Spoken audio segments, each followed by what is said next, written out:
Right now, a man who knows what I'm preaching is the truth, Mike from around the world. Mike, how you doing tonight? Oh, no, I got to get this.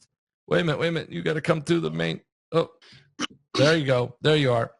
Am I there? Yeah, you're doing well? You doing well? Doing well. All right. You got to be busy. The Middle East is insane. I mean, the president's really busy. Does he ever sleep? Nope. Nope. I don't think he does.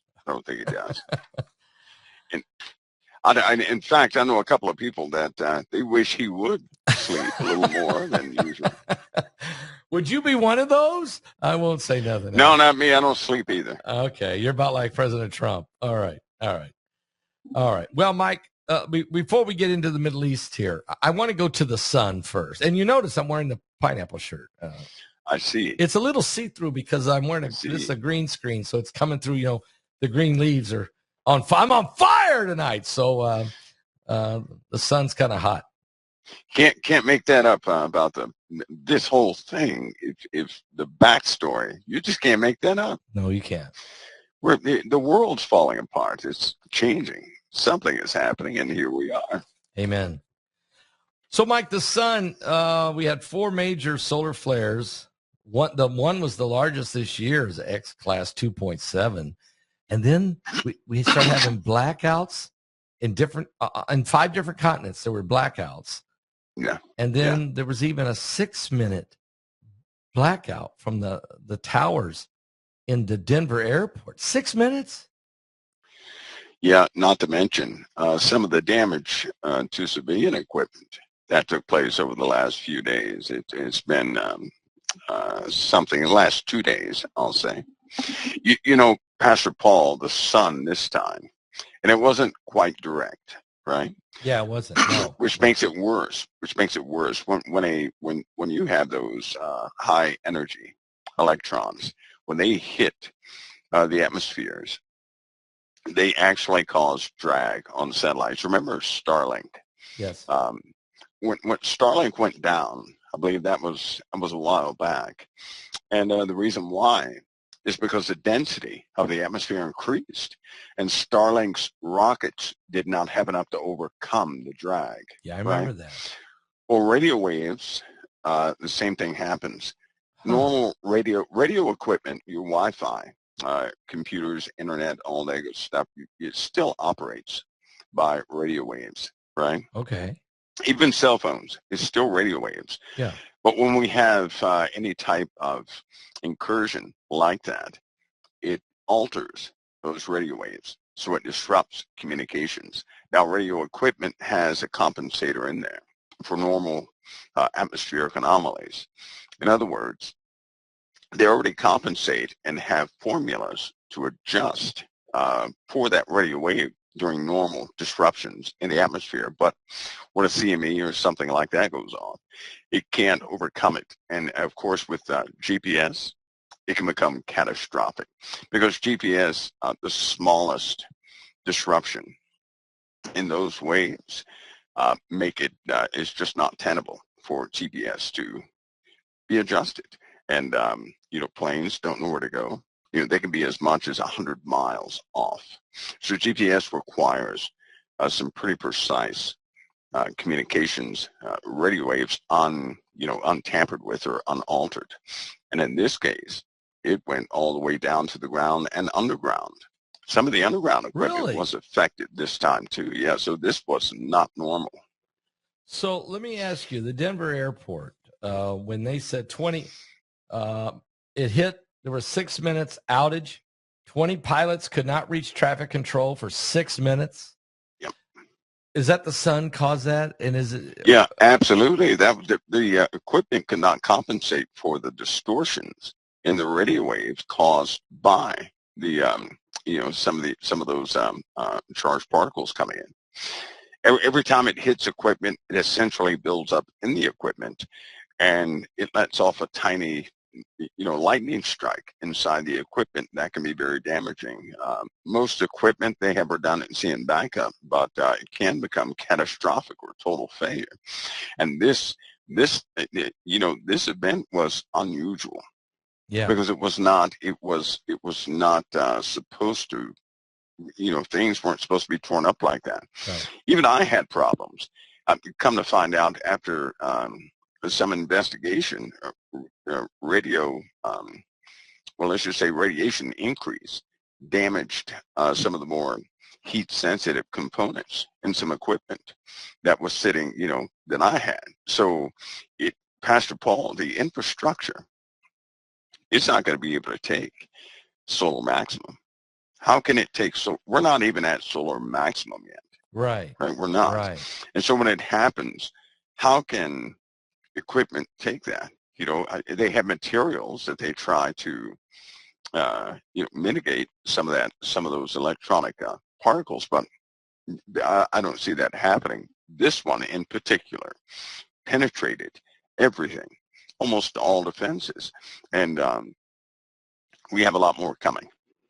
So let me ask you, Mike. I understand that there's a problem with our air traffic controllers besides the sun affecting it. I'm hearing that the infrastructure has just been abandoned in the nation's airline system. Is that true? I mean, is that? Yeah, you know what? I think that when you're dealing, air traffic control is very precise business, right? It's a very precise business. When you have people who are not listening to their employees, you have other folks who are only concerned about, common things, and they underrate the viability of such an operation. Well, it's going to fall apart. The equipment was patched together. Some of the requests for new equipment that came from companies it was not top notch, and everybody, of course, wants everything at a cheap price. You can't do that with air traffic control, right? No. It should have been subsidized. It was not it should have been subsidized in a big way, because that's a critical piece of infrastructure. Yes. But they didn't do that. They, it was treated like a standard job. It's not a standard job. It's not fast food. So you have to really invest some money into it. They didn't do that. And finally, it fell apart, and it's falling apart. And not to mention, people aren't spending money. That's why car dealers are failing right now. Right? Kind of like Jeep. Jeep is closing certain factories, big factories. They're closing because nobody's buying cars. They're sitting back right? and waiting to see what's going to happen. Well, they can't trust the market. Yeah. Yep. I mean, you're right. The market has been the media has pounded on this. I know the market here recently has made a nice recovery, or at least on its way back. It's not there yet. And part of that is, I guess, the tariff is working. We're starting to see deals being signed and deals coming into play, but people are still going to wait until they see for sure. Well, when people wait, the market, it's harder for things to come back, right? So it's the chicken and the egg here. It is.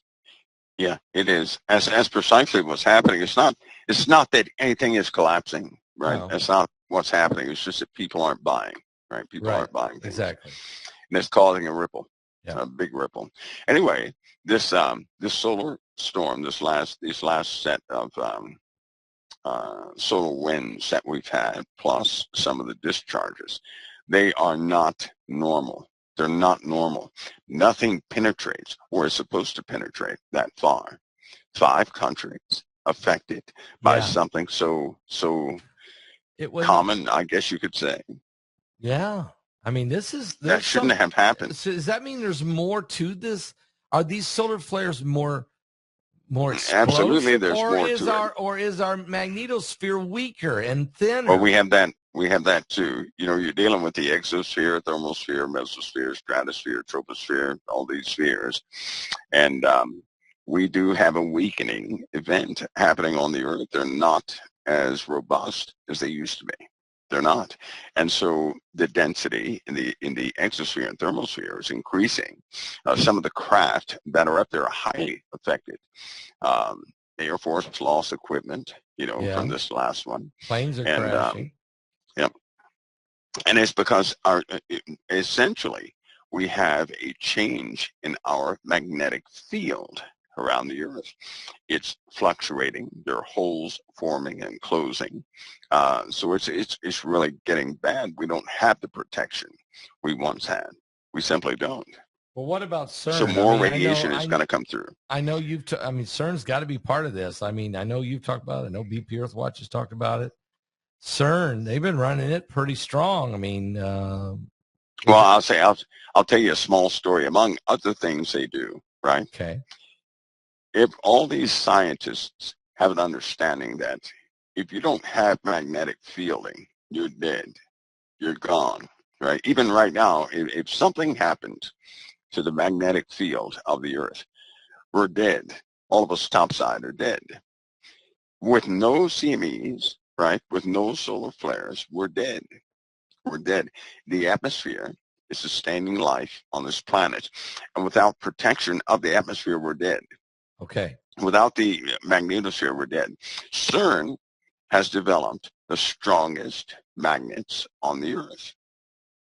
Wow. So think about something. Among other things they do, they have perfected the magnets, right? Okay. When they cut this thing on, it does affect the magnetic field of the Earth. CERN does, right? Okay. So if you have developed the strongest magnets on the Earth, then you can protect any city you so desire, right? You could set these things up over New York City. If the magnetic fielding of the Earth collapsed, you could spread out the shielding over New York City, and those in New York could survive. So you can direct to affect what part of the area of the Earth you want to protect and what part you don't? They can simply set them up, sure. They can set them up, and there you go. They're not hard to set up. The technology, right? The technology was that breakthrough. That was a milestone. And while everybody's talking about it, CERN is involved in quite a few things. But I keep pointing out one of the greatest devices they have developed are their magnets. Yeah. Right? Yeah. And if you have magnets, Pastor Paul, you can explode a nuclear weapon and redirect all that radiation wherever you want that radiation redirected. What? See, nobody said anything about that. I thought it was just explosion. It does a mass damage, and then the radiation blows in the wind and dissipates. If you can overwhelm you can only do this with magnetics. Okay. You can essentially redirect the radiation anywhere you want it to go. You can also put up if CERN would never be affected by radiation. If something went off, all they have to do is turn the machine on, and it would essentially create a dome over CERN, over Switzerland. Yeah, yep. So maybe so that's crazy. I had no idea. So they have a lot of facilities all over the Earth. Yeah, there's a lot of CERNs. Now all those facilities have those magnets. Think about that. That's dangerous. They know what they're doing. They know what they're doing. What would Einstein say about this? Would he be a little nervous about this power? He'd know they're getting ready for something. Why develop? In fact, it is a known fact you don't need that large of a collider to accomplish what they've been accomplishing. So what do they need those huge magnets for? You know, the magnets are triple the size of what they actually need. Okay. Why develop them triple the size? And we know what happens if they turn them off. Remember that aircraft that went down? Yes. Right? Yes. When CERN fired up. So that CERN is essentially a particle beam weapon. The biggest weapon on Earth is CERN. You can direct particles, high-speed particles, with magnets. That's a particle beam weapon. I mean, even this week they announced that they can take atoms, I think it's atoms, molecules at least of lead, and at the speed of light create gold. Very small flakes. Yeah, it's gold. A byproduct. It's been there. It's a byproduct. Yeah. Yep. So this is unnatural. To me, this is an unnatural event that they're manufacturing. Very unnatural. It's upsetting the balance of God's planet of Earth. Do you think so? Well, they're also harnessing. A lot of that deals with quantum computing and some of the theories and what they're actually doing, because quantum computing has many people more scared of that than CERN.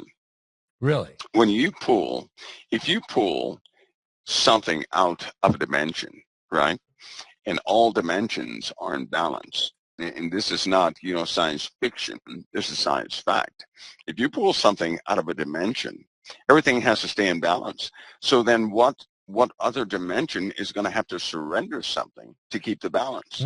So that's what we're essentially seeing. And if you pull something out of a dark dimension, it just so happens one of the dimensions, just to put it bluntly, one of the dimensions that they would accumulate energy into happens to be something like a demonic realm. And I say that due to what happens every single time they utilize, or one of those, some of the newer quantum computing systems begin to function and calculate. You have the same mental effects on people around those facilities, right? Night terrors, strange encounters, a rise in paranormal activity. All this stuff happens. Yeah. So people living in Geneva, or maybe working at CERN, and they're living, just off campus there. Are you saying that that what they're doing there is affecting their psyche, their mental balance, their soul? Yeah, well, they are being affected. In fact, a lot of people were moved away from that area into other areas because of that, because of paranormal activity. And what have we seen an increase in all over the earth? Yes. Paranormal activity. Yes, and these UAPs, this UFO stuff, right? So all that goes hand in hand. As soon as CERN fired up, it does not fire up by itself. It has a sister system in space over everybody's head. They may not know that, but there's a facility above your heads, which means there's more than one space station, right? There's more than one. Really? Wait. There's a facility up there, and all throughout many different countries, you have CERN-like facilities. Wait, CERN's in the ground, Mike. Right, but there's one above your head.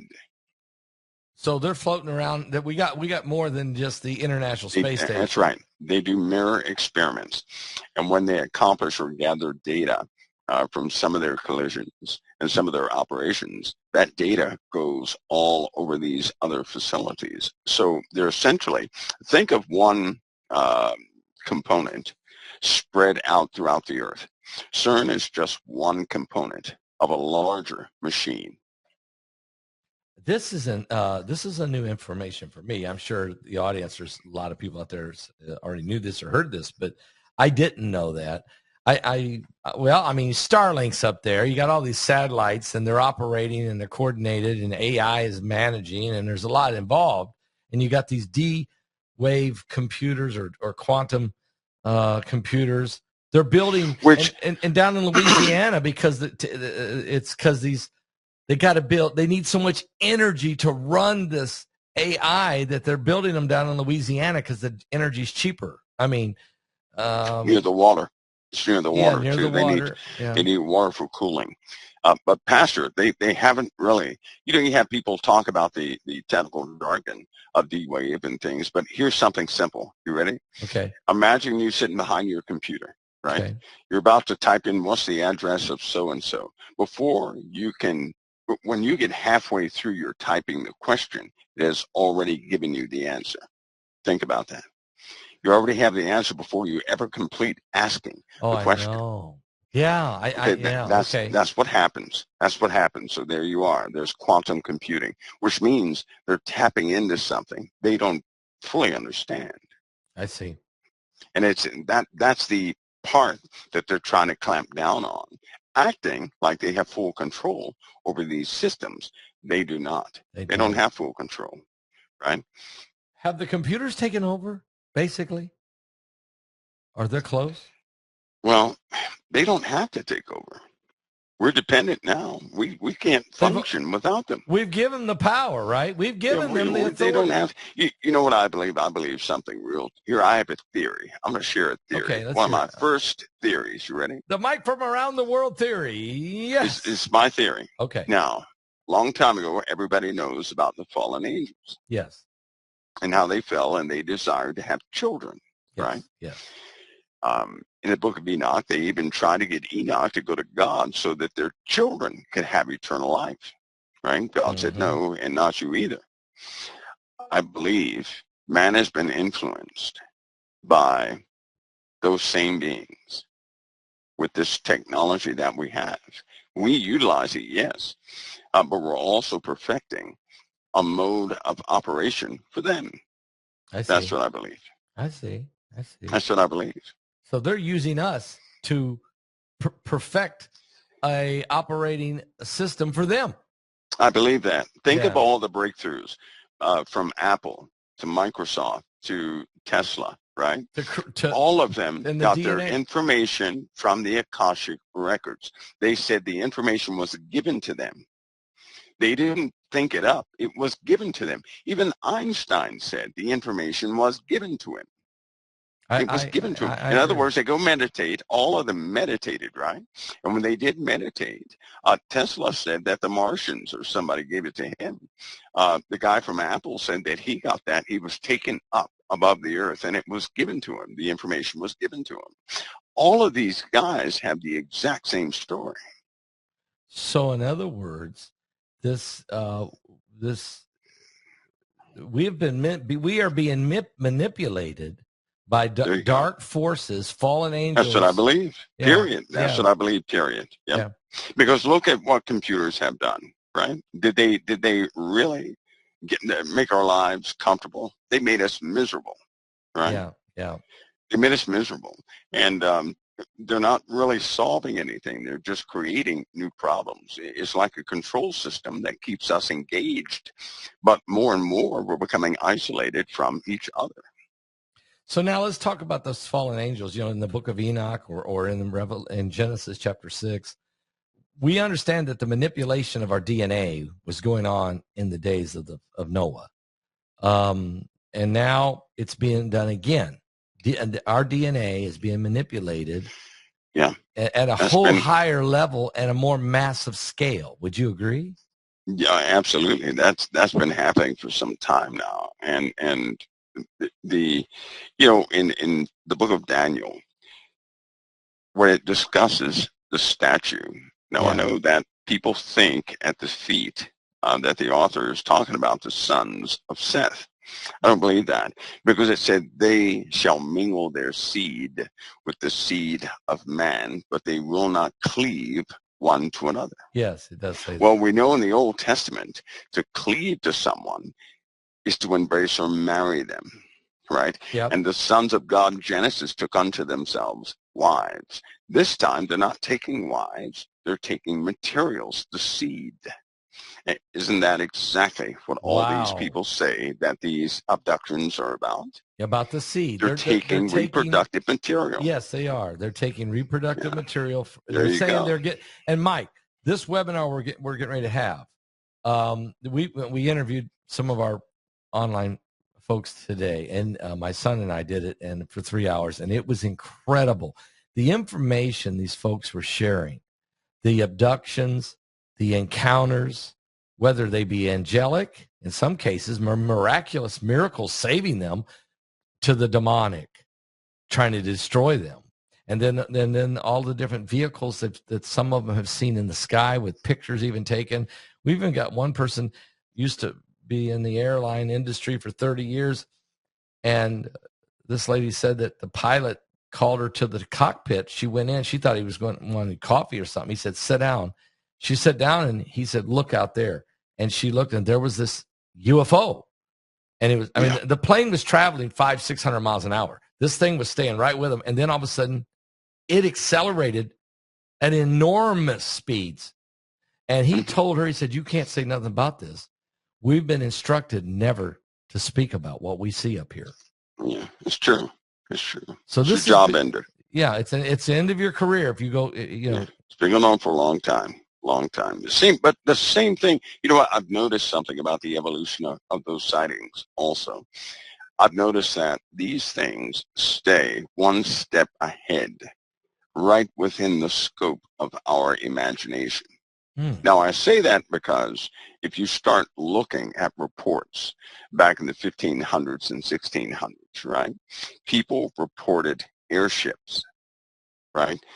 Airships that look like, I don't know, the way they described them was like a blimp. The only Yeah. difference is they would have a light on it as bright as the sun. But we know they didn't have lights that bright back then, right? Right. Right. People described back in the 1200s propellers. Nobody had propellers No. No. No. and No. blimps back in the 1200s.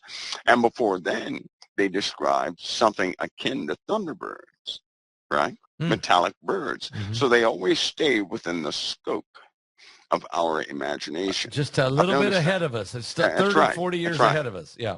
That's right.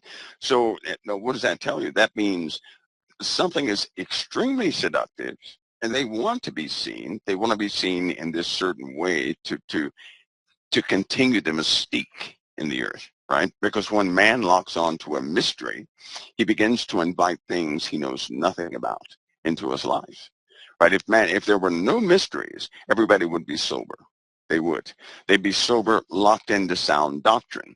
But they're not locked into sound doctrine. No. When there's that plausible thing that defies what a person believes in and is rooted and grounded in, we start to drift. We start Right. to imagine other things. And at that point, anything on the other side can become whatever, we need it to be and manifest to deceive us, Hmm. right? Hmm. To plant seeds within us. And what do? Because of money and fame and all this stuff, they feed us an idea and we get on top of the world. And we're not, once a person has power and money, they're not going to trade that for anything, right? No.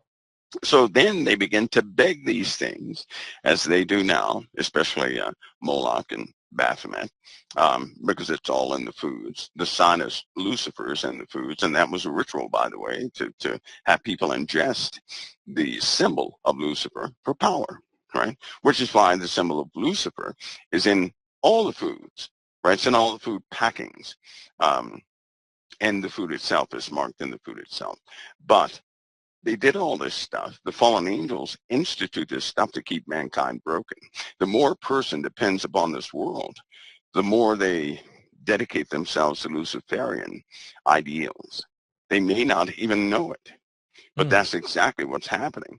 So the more we partake of this world and love it, if we start loving it, because in the Bible, did it say to love the world is to have enmity with God? Yes, it does. And that's like an angry Yeah. separation. Yeah. But why? Why would loving the world do that? Because it's dedicated, right? It's already dedicated. The ritual of Moloch takes place every single week. So if a person on this earth is not in the light of Christ, they're already in the darkness and subservient to Satan. There is no gray area. All None. right. So they're at it again. That's fallen angels at Yeah. their full tilt because they know their time is coming. All right. Mike, let's shift gears for a minute and go into the Middle East a little bit here. And of course, you got Russia and Ukraine, and you got Iran nukes, and you got India and Pakistan. But let's talk about President Trump's trip to the Middle East. He's trying, I think, to figure out a He is way trying. to make peace among people by using peace through strength, but also peace through economy, and which is strength. Also, it's kind of the Solomon approach, I think. How do you think it's worked? Is he being just played? What's your thoughts on this? Okay, last time when he was in office, right? Yeah. The Abraham Accords went well, Yes, it did. so long as he was there. Yes. And that's the key factor here, right? You have to have some sort of a powerful enforcer behind these things. Because in the Middle East, anybody who's dealt with or has Middle Eastern counterparts, they have an understanding of what they're dealing with. In the Middle East, they don't forgive, number one. No. They will change and they will invite you into their homes. They'll feed you and everything else. And, and then at a given time, you're gone.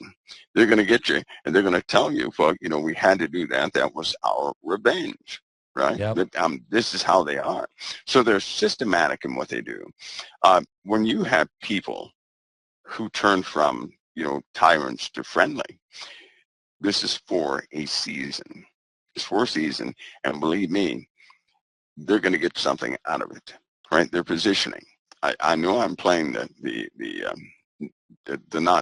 voice is not good in this, but President Trump is doing. President Trump has had a life-altering incident that happened. So naturally, when that happens to an individual, they start having hope for the hopeless, right? Yeah. So he sees the good in everything. He's starting to see the good that can come out of things, and he's ready to forgive people, right? Yep.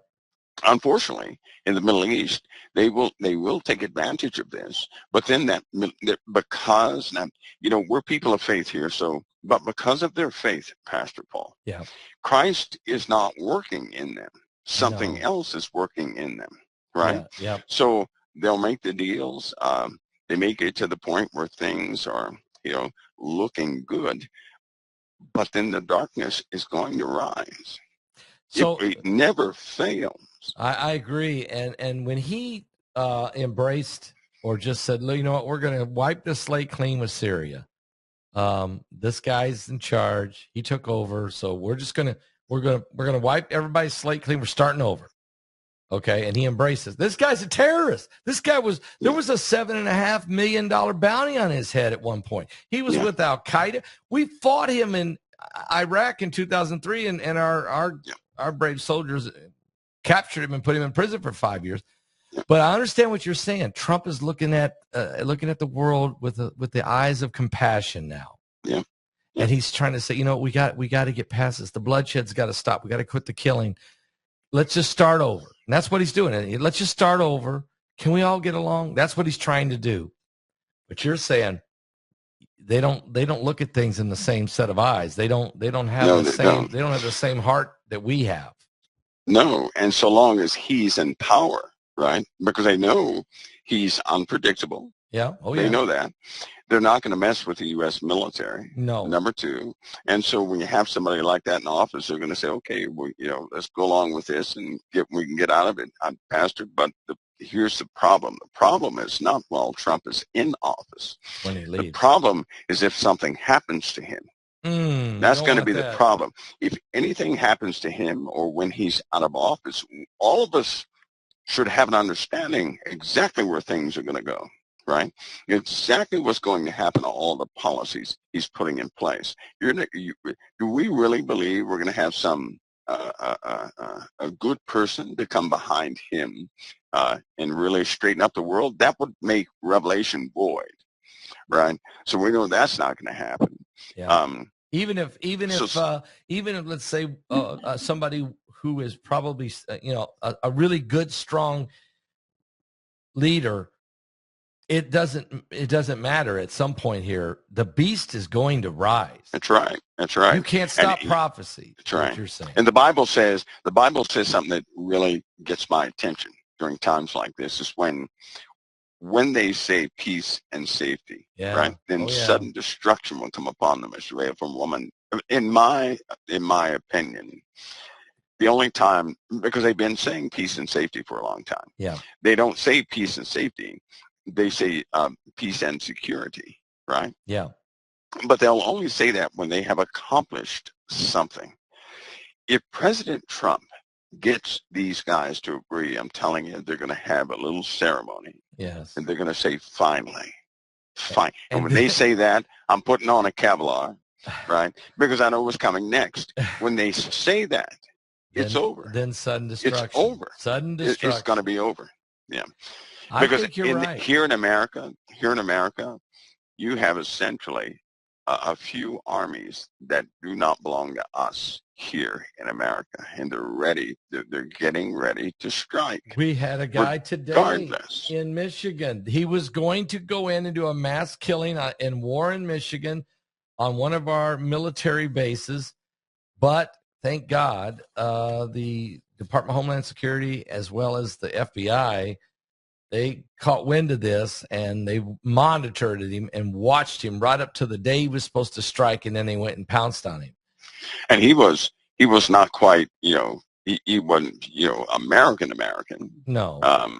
He was but think of this. Think of people who are not exactly from the Middle East, but have developed a heart for the Middle East, who have converted their religion to Islam. And they're right here in America. They look like everybody else. They talk like everybody else, but they hate the USA, and they hate the religion of the USA. Think about that. They're right here. They're just not saying it. They're coordinating. Right. Yes. Kash Patel, he knows they're coordinating, but it's very difficult to catch your next door neighbor, right? And plus, I promise you, every time they get one of these guys, it's unbelievable. Who would ever guess, for example, your average Caucasian being an Islamic strategist here in America? No, you wouldn't expect that. Well, that's what's happening. And so they do not like the president. They won't accept his policies. No. They do not like America, nor America's religion. They are totally sold out to Islam. Now they have a CIA plant who's supposed to be the Mahdi. What's that guy's name? This new guy that came on the scene. Ahmed, he calls himself Hashem. He calls himself Hashem. Yeah. And keep in mind, this guy came up during the Arab Spring. Yes, he was outspoken during the Arab Spring. Yes, he also popped up in some other things. And it's a known fact that after the Cold War, the CIA, they paid Christians, Catholics, Islamic personnel, and everybody else to do their plans around the world. Because when you're in a situation like that, you start throwing money around. You recruit people of all religions for a specific, end goal. They're doing the same thing now. Abdullah, this name guy, is Abdullah. Somebody's behind this guy. Somebody's behind this guy. Oh yeah, I agree. Somebody's behind this guy. Now his father was an American, and Jewish American, and his mother was an Egyptian American. And he went to Cairo, and you remember during the Arab Spring when Hosni Mubarak was being overthrown in Cairo, he was in the streets protesting against Mubarak and was even arrested. So this guy has not been he's not as clean as the wind, he's not as pure as the wind-driven snow in December either. No, there are forces behind this guy. Yeah. And my personal belief is that there's some agencies behind this guy. CIA, right? And this guy is meant to disrupt some things. Yeah. Well, the CIA did do a lot of that, and they've done, and they're still doing that in different parts of the world, trying to upset or create, uprisings, and this is part of the way to keep an imbalance, to keep America in control. But we're not the only ones that does that. I mean, other nations do it too, right? And you always have elements of agencies that do go rogue. Right? I agree. They go rogue, period. There's some like Delta operators. You don't want one of those guys to go rogue, but they have. And one is rogue. So you have individuals they have strong tactical mindsets and connections all over the place that are planning something. Yes. All right. So now we're looking at what's happening in the Middle East. Now, what about this? Putin said he wanted to meet with Zelensky, and come meet me. I'll be in Turkey. Zelensky, I think Trump told Zelensky, "You're going." So Zelensky's going, and then Putin bows out. Do you think Putin never intended to go in the first place? There's no the KGB way. That felt pretty good. Huh? That's pretty good. I like your Russian accent there, Mike. The KGB for sure. That's how they operate, right? Yeah, Putin he has his goal, and he's demonstrated he's not letting go of that goal. So he's good. You're the one that told me, and I remember because I was in Jamaica. I was going to be preaching that night in Jamaica, and you and I were on the phone, and we were talking, and you said Putin. It was 2014. It's in April, I remember, and you said now that Putin is in Ukraine, he's never going to leave. Till he takes the whole country, he will not leave. And it's been 11 years. He's still there. He's taken a pretty big chunk, including Crimea, and he's not leaving, is he? I'm telling you, I don't think he's ever going to leave. I think he's going to take that country He's going to win a war of attrition, is what I'm watching. Am I right? Do you Yeah, think? he's quite persistent. I used to have a counterpart in Russia, and they just do not give up. Right? They don't give up. They have a mentality that Russia is the world. Right? Russia is Okay. the world, and they have a mindset it's their place of safety. That means they're not going to give up anything concerning Russia. Not anything, no concessions whatsoever concerning Russia. So did you have a hard time negotiating with him? Or you just couldn't Well, believe what he said? it was when you have a counterpart, you're the person with their pulse, so you know how they operate, what they're going to do, if they're in character, out of character, this, that, and the other. These guys are stubborn, but that stubbornness is more of a persistence, right? They get a focal point in mind, and do or die. That's what they're going to do. That's what they're going to do. Right. They will devote their whole lives to one goal, and everything they do will surround that one goal. And when you find that out, then the words take on brand new meaning.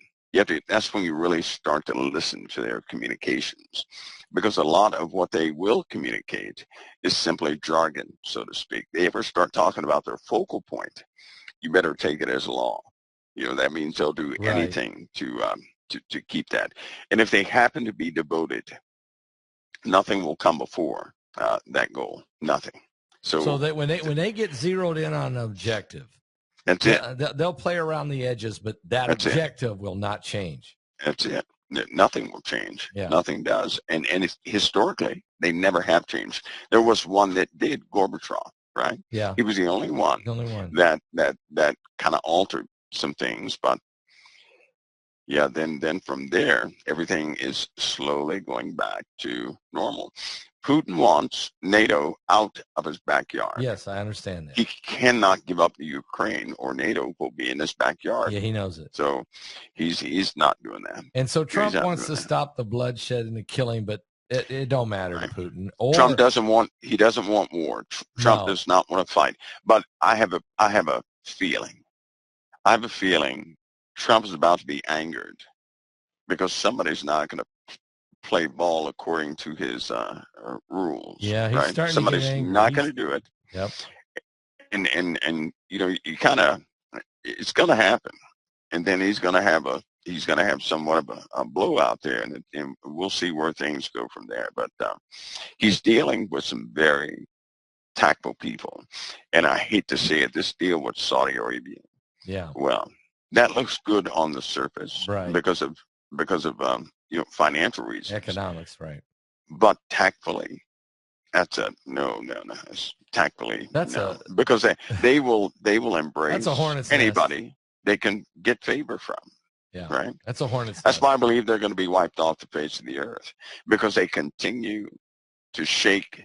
They'll shake two enemies' hands until that one enemy that they're totally with them, and then when they're out of the picture, they'll tell the other guy, I'm totally with you. Well, that's the way they operate. Maybe that's why China just cut off Pakistan. Not good for Pakistan. No. So did you ever have a counterpart in Saudi Arabia? Yes, I did. I figured that. So now Saudi Arabia is somewhat you could call them a strong ally of American plans. So they're not quite like any other player out there, right? They're more malleable, I'll say. But they too, they're it's almost like a Wild West in costume, right? They look one way, but believe me, these guys are up to things. They're doing things, and it's very difficult sometimes to see what direction they're actually going.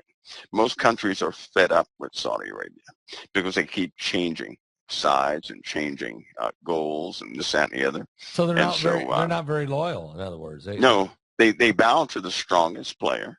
That's what they do. Okay. So if anybody ever showed them more strength than the USA, naturally they're going to side with them too. Yeah. So the U.S. has to remain strong and keep them in the back pocket. And at the same time, though, the United States is trying to help defend Israel in a hostile Middle East. and that's not easy. Yeah. Do you think? No. Do you think that Netanyahu? And I know the media tried to manufacture a rift between Trump and Netanyahu. I don't believe a word of it. And Trump basically said, "Look, we're tight. You're crazy." Yeah, they talk directly. They're not worried about the media. Do you think that Netanyahu has made his mind up that he's just going to take the entire Gaza Strip? He's just going to finish it off. That Israel's going to control it from now on. It's not going back, I think, to Palestinian Authority or anybody else.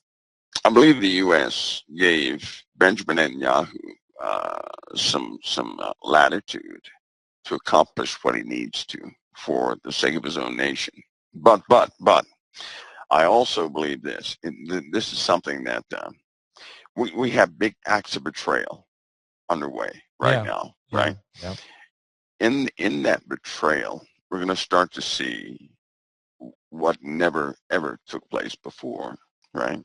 Because if Benjamin Netanyahu is not over Israel, right, then Israel is going to be finished. No one else will defend Israel like Benjamin Netanyahu. No, you're right. Everybody else is going to make concessions. Yep. Now think about this. So we have Benjamin Netanyahu, who is, nobody can control that guy. Nope. Right? We have President Trump. Nobody can control that guy.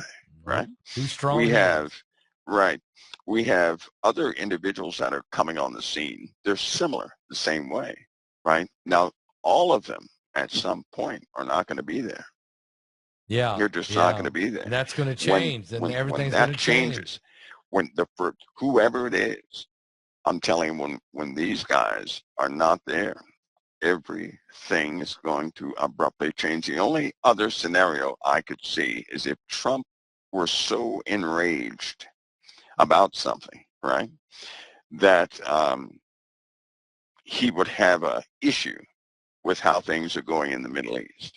And if he ever did that, he would let people fight it out.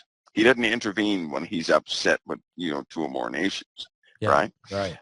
That's the only other scenario. But at some point, and it's something that we don't know how it's going to happen. We just know that it's going to happen. Yeah. Is that Jerusalem, it will be purged. They're going to overrun it. They're going to overrun it at some point. We know that the Middle Eastern alliances will capture Jerusalem. They will take it. We don't know exactly how. We just know that happens. We don't know the dynamics as to what bit. But I have this sensation. It's almost like it's a sensation that the unexpected is quite close. It is everything in me and everybody I know is starting to have those same type of vibes. You've been talking a lot about the betrayal, that there's a major betrayal coming. Yes. And and I've seen it. I've seen guys in Israel that want to betray Netanyahu, and they want to do it in the doctrine of appeasement. I think Yair Lapid is certainly one of them. But and then you got Macron hanging around. And I don't know what those guys are snorting up their nose on the train in Poland, but Macron is kind of a weasel kind of guy. And I'm sorry, but to me, he's a weasel. He's like wherever the he's like electricity. He takes the least path of resistance, and he wants to be in charge all the time. But I don't see how he's going to survive in this world of tyrants. I mean, this world right now, the most strongest. We've got World War II. Remember Churchill, Hitler, Mussolini, FDR, with General Patton and these guys. There was strong leaders, strong, powerful people. Right now we got them too. Right now we got them. Trump, Putin, Netanyahu, maybe even this guy, this Syrian. I don't trust this guy, and some others. But as you're saying is if there's some shifting, if there's ever a change in this power structure, somebody loses one and a new one comes in, it's weak, things change quickly. That's right. Fast. That's right. In World War II, they had some strong people there, but take notice that Hitler exercised his dominion first. Yes, he did. Because Churchill, he wasn't quite on the scene. He wasn't quite up to snuff. The USA wasn't quite up to snuff. And it was a reactionary thing. They were drawn into it. Right? The USA didn't do anything until we took some hits. right? So No. then when you're talking about strength of good, normally it does not manifest until the evil manifests first, You're right. right? Evil's And usually in this strikes case, first. that's right. In this case, I believe we're at the dawn of seeing that. Now, there's one more scenario, something that kind of keeps me up at night, you could say. I pray a lot about it. Everybody has been noticing some odd geological activity. Uh, we can't deny it. You know, Yeah, that's right. volcanoes are waking up all over the Right. place. Threats are everywhere. The weather is, we're having floods and fires all Yes. throughout the USA and other places. If we underwent, the USA underwent some catastrophic geological event, which, you know, is well within the realm of possibilities at this point, the USA would effectively be knocked out of the picture. And then the rest of the world would not hesitate to take advantage of that, right? Yeah, I know. They wouldn't do it.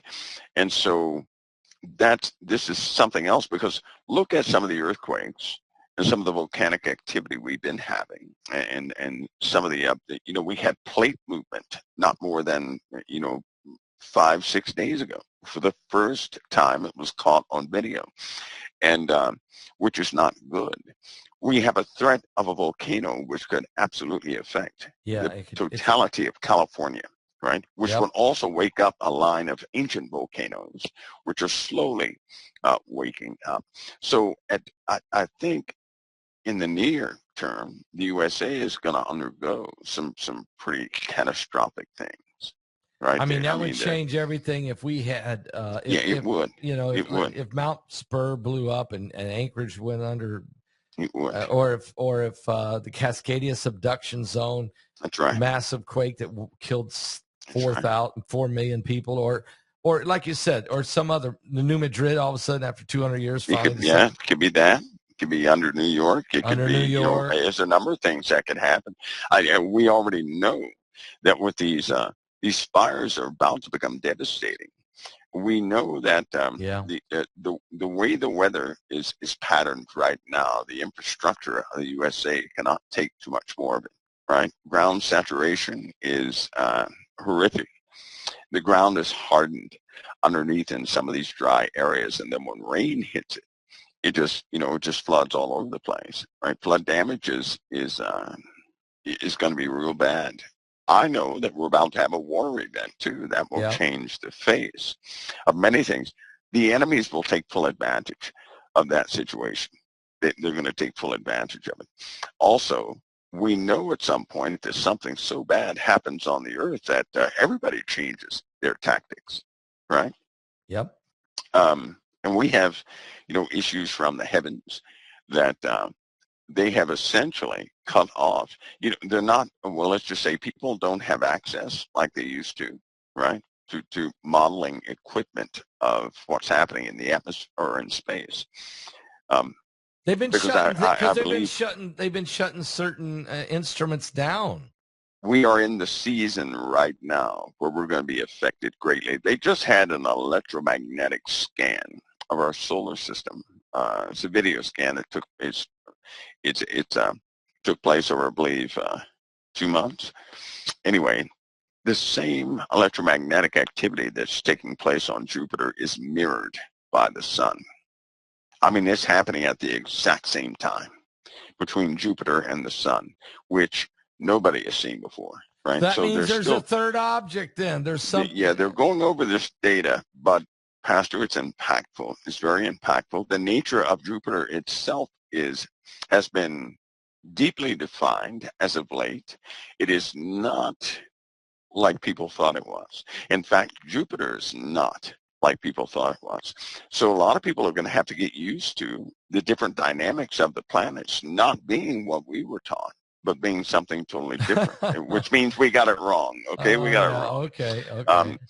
But all these things are beginning to alter, right? So what do you? All these things. Okay. So we got this webinar coming up next week. Okay, next Friday, which I got to get you filmed. Get yours done here next week early one day. So I'll have Heidi contact you. Okay. This Gil Brazard, I was talking to him, and he's going to give us an update on Planet X. Mike, I know you know this binary system is affecting everything. I mean, there's no question. Now you're saying it's even affecting our sun and Jupiter, both very similar. So the rest of the planets are caught in the fray, including planet Earth. We can find the signs of this in the Bible, of the sun heating us and scorching men, or other straight line winds and all these other things that we see happening. You've been talking about for years. Are you anticipating? And you've mentioned the void. I'm going to talk to you about that in the webinar. I want to see if we can get, and I know you've talked about the incoming asteroid meteorite belt or something, the clouds or two clouds. Yep. So I'd like to get all that kind of information brought up to speed or up to, do you think in the next period of time, short period of time, maybe 5-10 years max, let's just say 5. Or let's just say the rest of this year, because Gil Brazard's concerned about 2025. I mean, he can't even hardly get out of that one. Do you see some type of major change in our planet or our solar system that's going to absolutely be a game changer? Is there something about to happen that is going to shock? Do we already know what's going to come?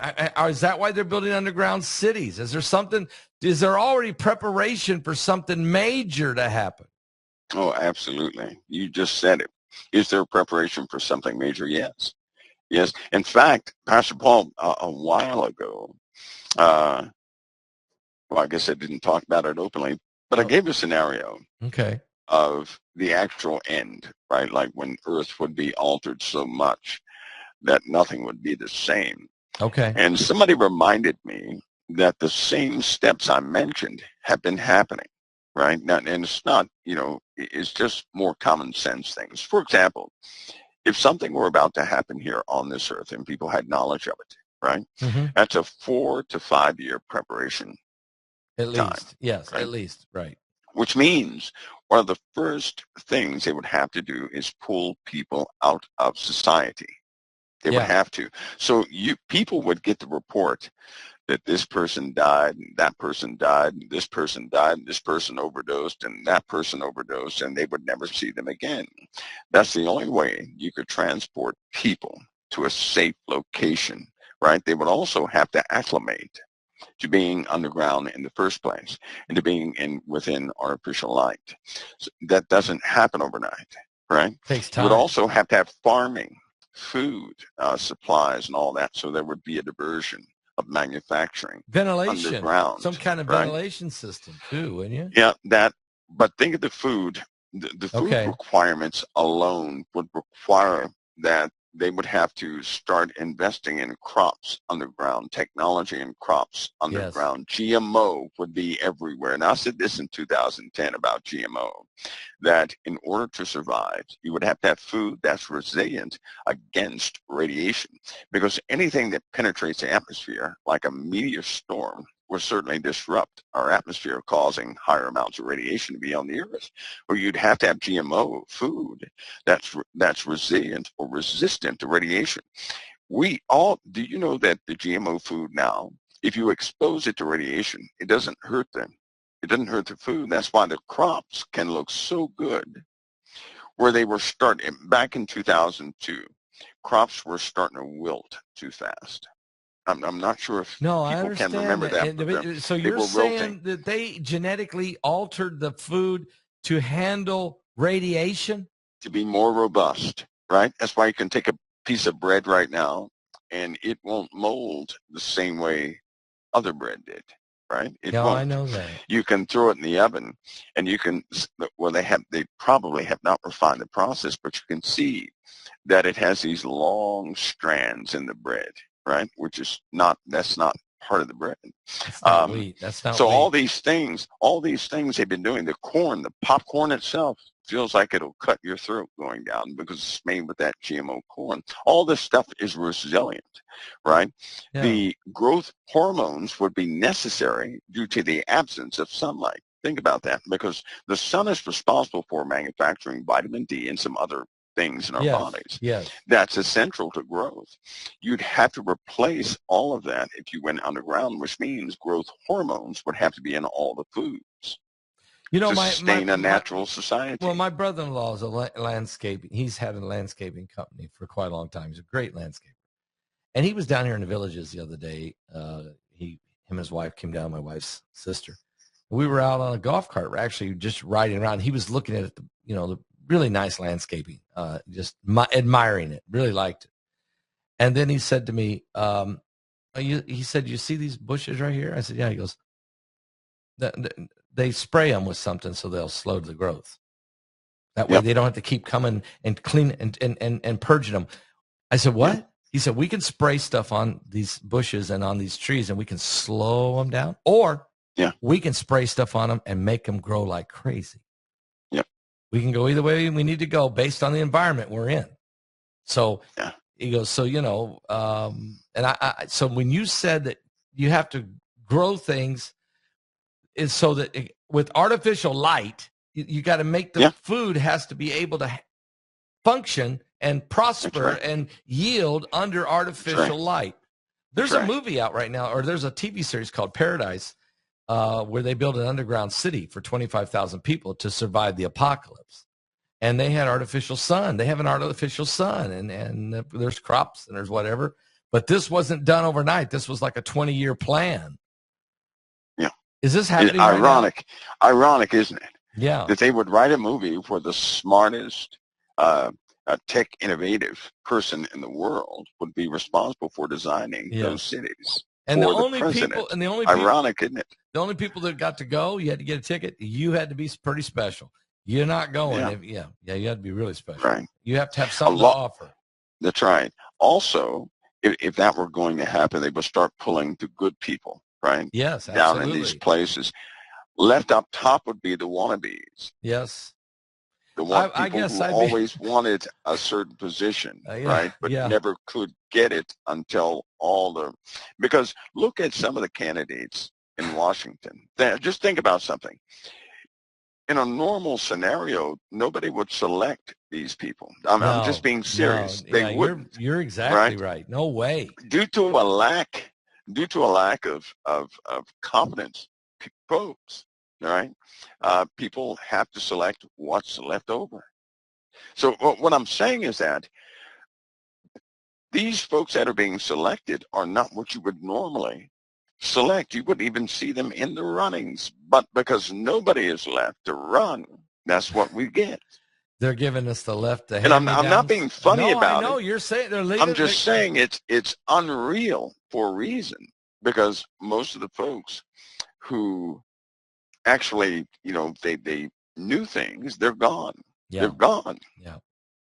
No wonder our infrastructure is having trouble. No wonder they're relying on AI to try to. Well, if something's about to happen, they're not going to put all the money topside. They're not going to do that. They're going to put all the money where they have to survive. So if all this is real, Pastor Paul, then look for you have to look for major changes up top. And if you start to see them, we're seeing them. Then when humanity starts changing mentally, we talked about this on your show. Yes, one of the first times I met you. Yes. And I was saying that people would begin to change mentally.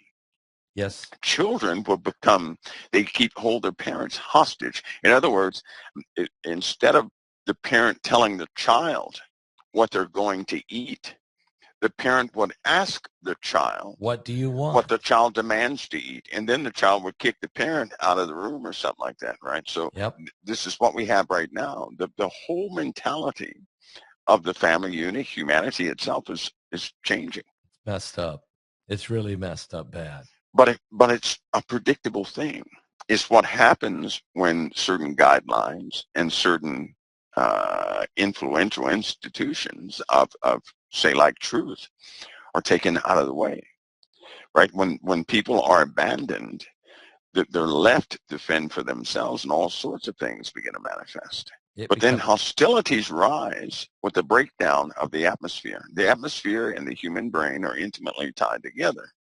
If it goes, well, people are not going to think right. They're going to become quite violent, quite irritated, agitated. That's when the swelling in the body starts, and nobody can understand why. Um, they call them heavy walkers. I saw that in a text written a long time ago when the destroyer came around the first time, or whatever time it was. Heavy That walkers. people had a hard time walking because of swelling. Everybody started swelling up. Their joints were hurt. Everybody's joints were hurting, right? The kids were emotionally disconnected. That sounds like it says most kids that were being born in those days were emotionally disconnected, and they did not like noise. Wow.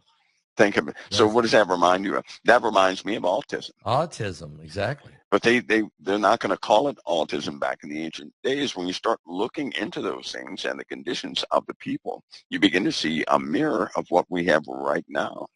Wow. Wow. Well, we're going to keep our eyes open. That's why we're watching. And that's why we're watching on the wall is the things that are happening. Certainly the changes are happening, and they're happening rapidly and fast. And the only way you're going to get through this, folks, is with Christ. There's no other way around that. You have to have Christ. No matter what, you have to have Jesus Christ in your life, being led by the Holy Spirit and following the Word of God to be able to sustain you through these times that we're experiencing, and it's going to get worse. It is.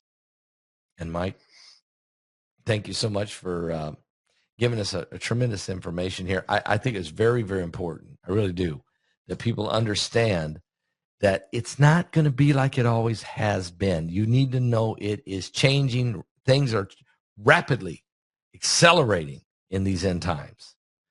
So I appreciate you. Appreciate you coming on tonight. It's always an honor, Pastor Paul. The honor's mine. Truly is. Thank you, brother. All right. God bless. God bless. Mike from around the world, folks. Interesting conversation, but it really fits in the biblical narrative that the Bible tells us that children be disobedient to parents, and there would be without natural affection, and there would be truce breakers, and people not doing what they said, and betrayal, and then the sicknesses and the disease and the swelling and the arthritic pain and the heart attacks. The Bible talks about men's hearts will fail them, and the pressure on the brain, the migraines, the pressure, the exposure to the elements, the changing. The earth is breathing and swelling. The earth itself is groaning. It's the birthing pains of the end of the age, the coming of Christ. The time is up. The time is up. The gig is up, folks. You got to know where you stand. You got to know where you stand. You got to know that you know that you're on the winning side, that you belong to Jesus. And believe me, Jesus Christ is the winning side. Oh, there's no other option here. No, there's not 5 or 6 other ways to get there. No. Jesus said, I'm the way, I'm the truth, I'm the life. He is the door into the sheepfold. Okay? He said, if men try to climb up some other way, they're like a thief and a robber. There's no other way. And if you come God's way through Christ, it's the best way. It is the way. It is the only way. But do you know him? Have you received him? Have you given your life to Jesus Christ? I'm going to ask you to do something. I'd love to pray with you. I tell you what, the greatest thing we could do tonight is pray and make sure we got our heart and our soul right with God. It is the most important, absolutely most important thing we could do. Why don't you just type, I want to be saved? And let's pray. I mean, and everybody online, be praying for people that they'll just type, I want to be saved. I remember the night I first gave my life to Jesus. I was lost and all alone and so undone. Just type, I want to be saved. There were pieces of me here, pieces of me there, and I was so broken. Then I asked Jesus, can you put me back together again?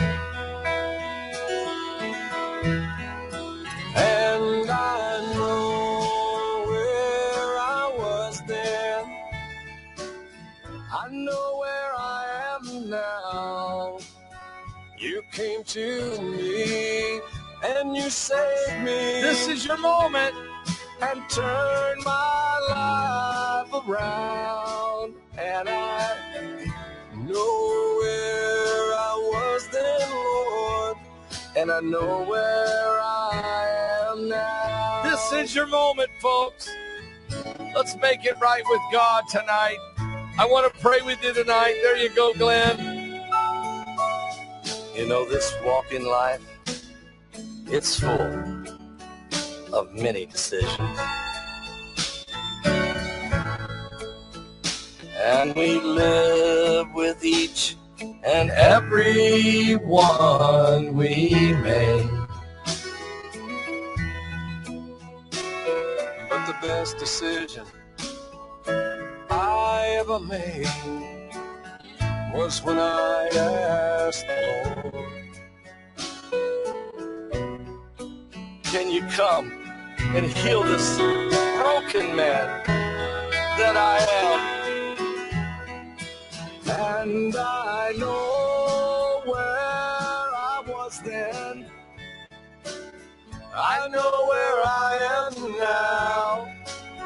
He came to me and you saved me and turned my life around. And I know where I was then, Lord, and I know where I am now.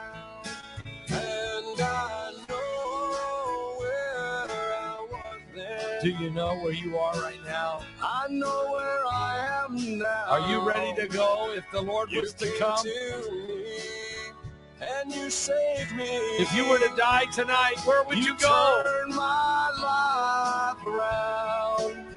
And I know where I was then, Lord, and I know where I am now.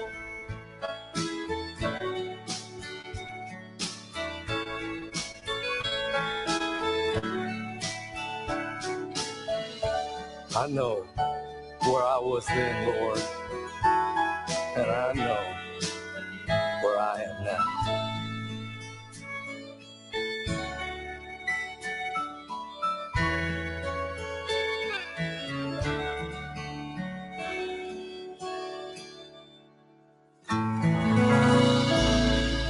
I'm going to play one more song. There's people right now, I believe they're on the edge. You're on the fence. Please.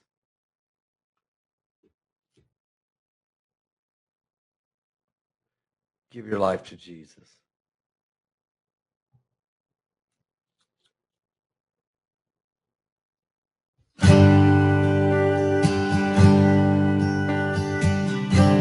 This is Jeffrey Clarecoper and formerly Jacob.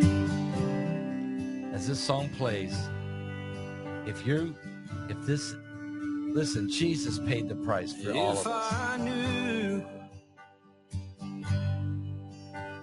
that I would be betrayed, that a single kiss would seal away my fate. In the dead of the night, I'd be beaten and bound for no fault of my own and taken away. If I knew that I'd be marked for death and march through these streets with my own cross, that they'd hold me down and run me through with nails and hang me there to pay the highest cost. If I knew how awful it would be, I would not have died for me. But you are my God and you are good, far beyond the boundaries of the sea. Every day I'm grateful, and I will praise your name, because you paid that price for me.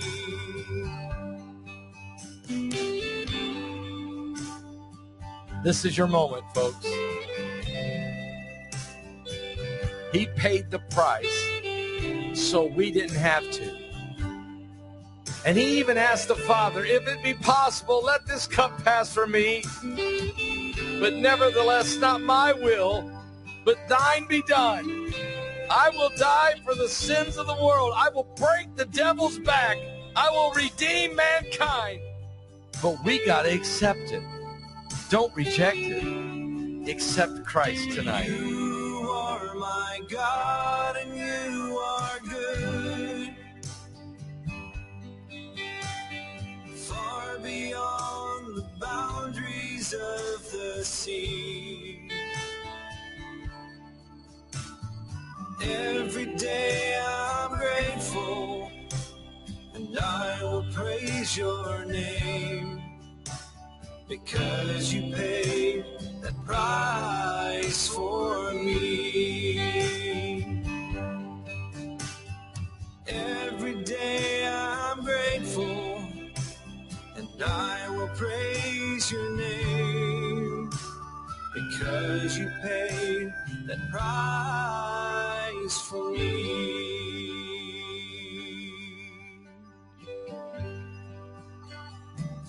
This is the mercy and the goodness and the grace of God.